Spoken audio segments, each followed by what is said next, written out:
Salut à tous, aujourd'hui je reviens pour vous faire une vidéo sur le logement au Japon.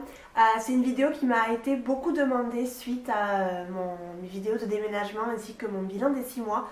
Vous m'avez posé beaucoup de questions sur comment se passait une location au Japon, comment est-ce qu'on trouvait un appartement, comment ça se passait une fois qu'on était dans l'appartement, combien ça coûtait, etc. Donc c'est vrai que j'ai rassemblé un peu vos questions, je me suis fait un petit peu un pense-bête comme ça pour vous dire un petit peu comment ça se passe au Japon. C'est assez différent que les systèmes européens sur certains points, pas sur tous. Donc c'est vrai que je pense que ça peut être intéressant et puis pour ceux qui ont le projet de venir au Japon vivre, etc. Je pense que ça peut vous aider d'une certaine manière. Donc en premier lieu, quand on cherche un appart au Japon, on a le choix entre, comme en Europe, entre aller dans une agence immobilière ou le passer par un particulier.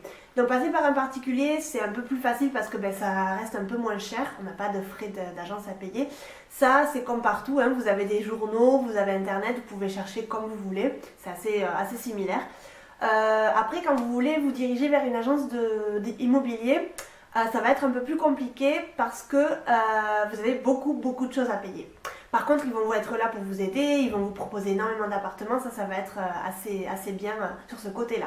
Donc déjà, il y a énormément d'agences immobilières au Japon. Je ne sais pas pourquoi, mais franchement, dans toutes les rues, vous avez au moins une agence immobilière. C'est un truc assez surprenant, moi ça m'a beaucoup surpris. Donc nous, on s'est dirigé vers une agence immobilière qui s'appelle Mini Mini. C'est une agence immobilière, c'est une chaîne en fait, c'est une chaîne qui a, il me semble, dans tout le Japon, je crois. Ici, dans la ville d'Osaka, il y en a à peu près dans tous les quartiers, donc c'est vrai que vous avez vraiment l'opportunité de trouver des bons apparts. Devant, en fait, dans la devanture de l'agence immobilière, vous avez plein d'offres comme ça d'appartements avec tous les plans d'appartements, le prix. Vous avez en fait beaucoup d'informations sur l'appartement en question.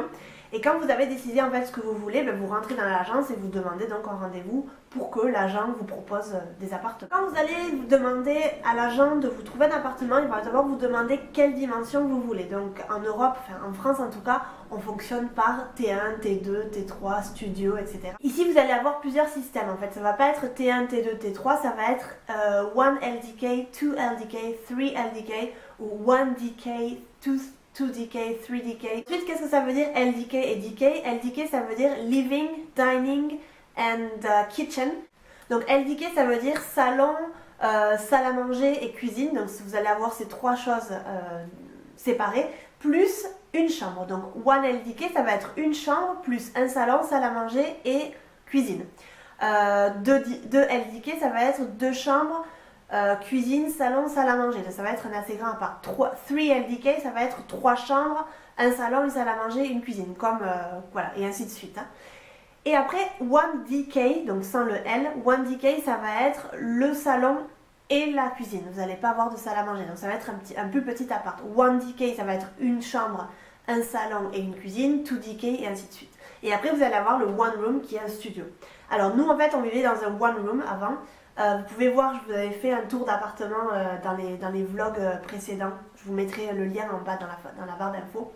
Vous pouvez voir où on a vécu pendant 6 mois. C'était vraiment très petit. Je ne sais pas exactement combien de mètres carrés ça faisait, mais moins de 20 mètres carrés, ça c'est sûr et certain. Et ça c'était un one room, donc on avait tout ensemble. Il n'y avait rien du tout de séparé. Maintenant, on est dans un 3 LDK, donc c'est 3 chambres, une salle à manger, un salon et une cuisine séparées. Donc on est dans un 60 mètres carrés qu'on paye actuellement 80 000 yens.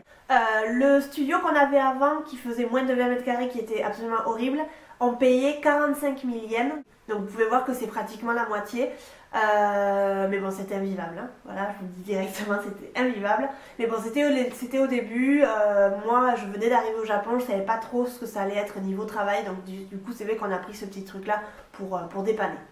Ensuite, à l'agence immobilière, ils vont vous demander quel type de sol vous voulez. Donc le sol européen, le sol occidental plutôt, ça va être parquet, lino, enfin tous les sols qu'on a nous en Occident, ou le sol tatami. Donc le sol tatami, ça va être le sol complètement japonais, qui va être mesuré en jo.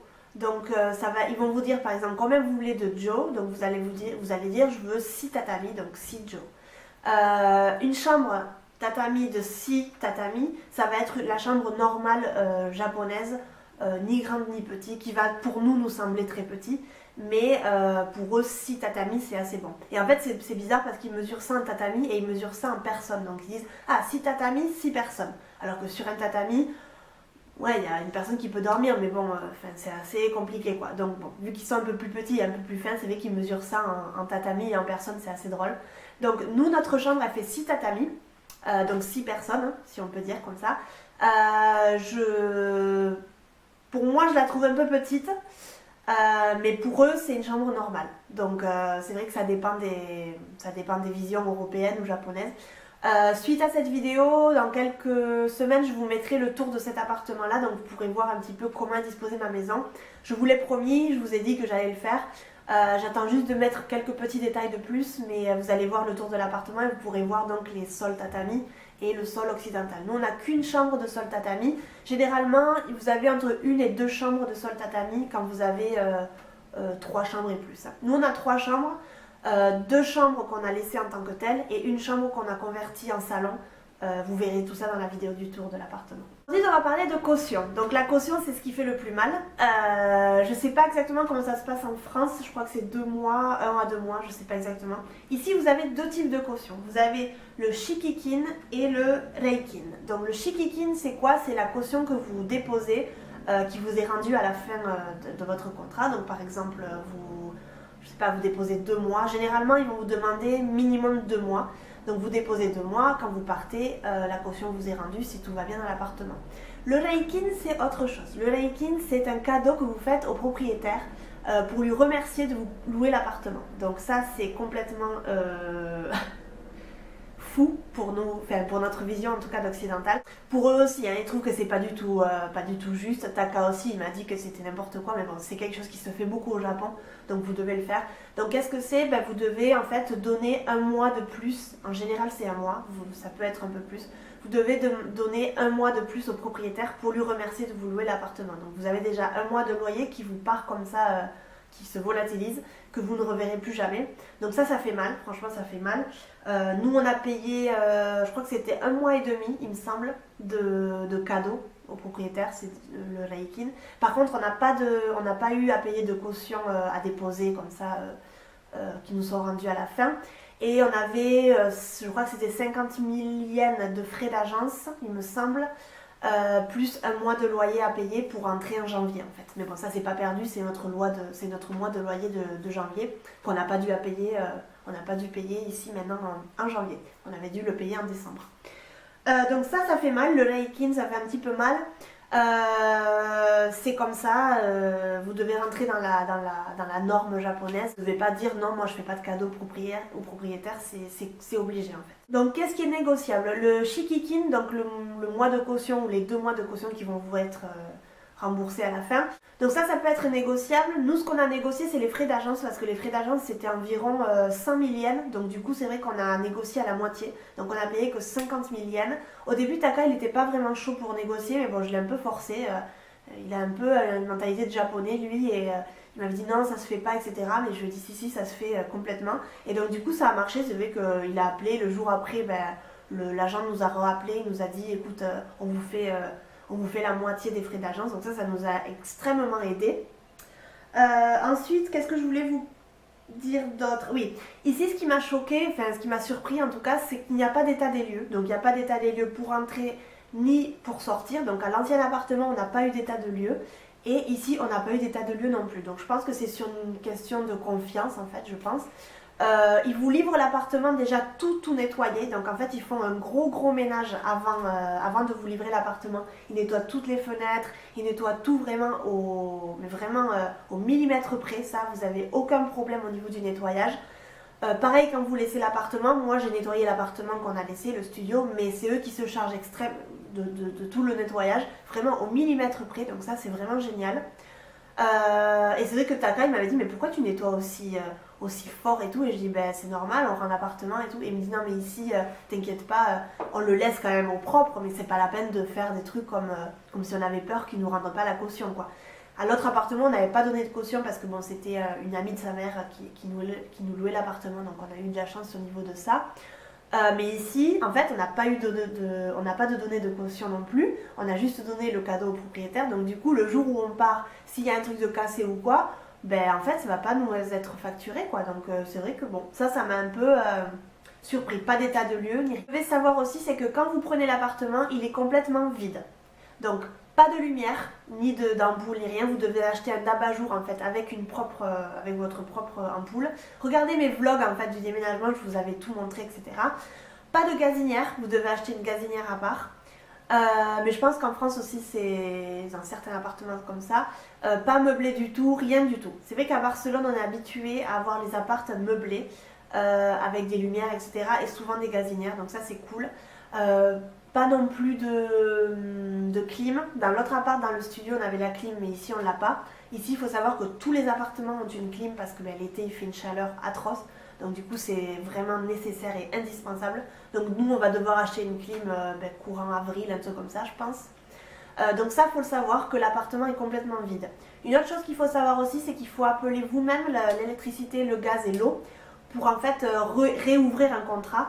Mais ça, je pense que vous le faites aussi en France. Réouvrir un contrat et dire que à partir de telle date je vis ici, donc à partir de telle date tu me factures à mon nom. Ensuite, une autre chose à savoir aussi pour les gens qui ont des animaux, c'est que les chiens généralement ne sont pas acceptés dans les appartements comme ça. Dans les maisons individuelles c'est autre chose, mais dans les appartements comme ça de location, les chiens ne sont pas acceptés. Et si vous avez un chat, vaut mieux ne rien dire en fait. Le chat il va un peu plus passer, ça va être un peu moins mal vu, mais il vaut mieux ne rien dire parce que ça peut créer des quiproquos ou des problèmes entre voisins, etc. Ici, les gens ne sont pas vraiment habitués à avoir des animaux de compagnie. C'est vrai qu'en France, nous, beaucoup de gens ont des chats, des chiens, etc. Ici, c'est pas très commun. Je pense que c'est une question au niveau du bruit, etc. Si vous avez un chat, encore une fois, je vous conseille de ne rien dire. Si vous avez un chien, c'est un peu plus compliqué. Il faut le dire d'entrée quand vous cherchez un appartement, vous dites j'ai un chien, il me faut un appartement qui accepte les chiens.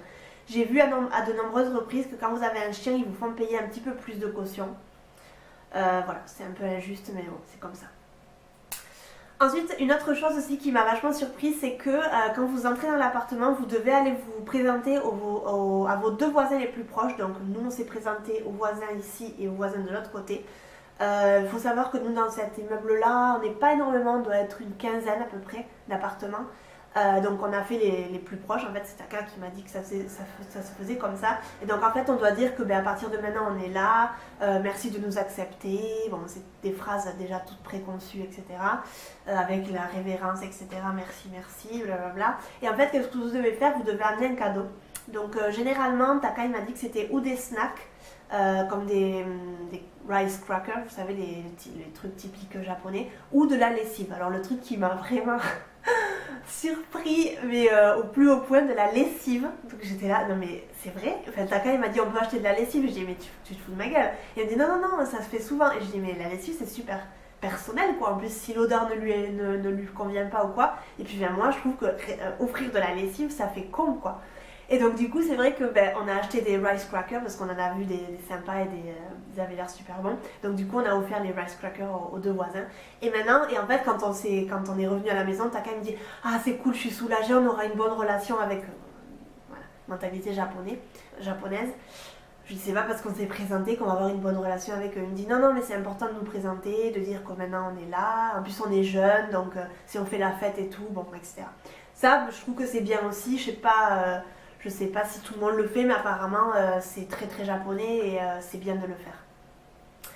Ensuite, en tant qu'étranger, je vous dirais que trouver un appartement, ça va être très compliqué. C'est pas une question de racisme ni rien, mais c'est une question que si vous avez en fait une résidence permanente, ça va être un peu plus facile. Résidence permanente avec travail fixe. Si vous avez un visa de 1 an ou 2 ans, vous pouvez complètement oublier. Là, ça va être impossible. Donc c'est vrai que moi j'ai eu beaucoup de chance parce que je suis avec un japonais, donc il n'y a aucun problème. Mais si vous prenez un appart tout seul en tant qu'étranger, franchement c'est un peu plus compliqué. Ils vont vous demander plein de choses. Et puis si vous avez qu'un visa de 1 an, 2 ans, voire 5 ans, ça va un peu, je pense que ça va pas passer. Il faut quelque chose de solide en fait. Et ça je trouve que c'est un peu injuste, mais bon, c'est comme ça. Nous, ils nous ont demandé un garant, mais apparemment c'est normal d'en demander un, donc on a mis sa mère. Mais en fait, ils n'ont demandé aucun papier. Ils lui ont juste demandé combien vous gagnez par an, et c'est tout. Ils lui ont demandé aucune fiche de salaire, aucun contrat de travail, rien du tout. Donc du coup c'est vrai que bon, c'est tout basé sur la confiance. J'ai l'impression que c'est assez cool quoi sur ça. Après pour en revenir à la caution, nous c'est vrai qu'on s'est plaint parce que moi ça m'a semblé énormément ce qu'on a payé. On a payé en tout 200 000 yens entre le cadeau propriétaire et les frais d'agence. Donc moi ça m'a semblé énormément d'argent, surtout qu'on va récupérer zéro. Mais c'est vrai que c'est assez commun au Japon en fait. Louer un appartement, ça veut dire donner beaucoup d'argent d'entrée et ne récupérer que pratiquement rien, à part si vous avez payé une caution qui est récupérable à la fin, mais nous c'était pas le cas. Donc c'est vrai que souvent vous allez avoir à payer un gros cadeau au propriétaire et pas du tout de caution ou l'inverse en fait, ça va être assez comme ça.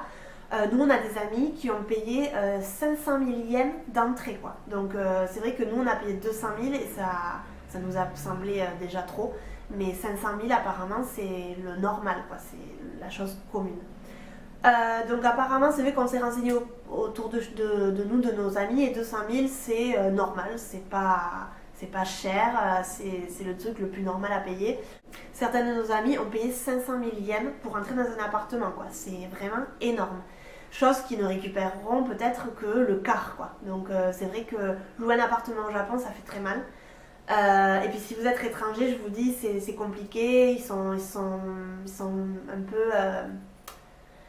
ils vont pas trop avoir confiance, etc. Surtout si vous n'avez pas de garant au Japon, que vous êtes tout seul, votre famille est en Europe, vous avez un travail mais vous avez qu'un visa de 1 an ou 2 ans, c'est un peu compliqué. Donc ça c'est le point négatif pour nous.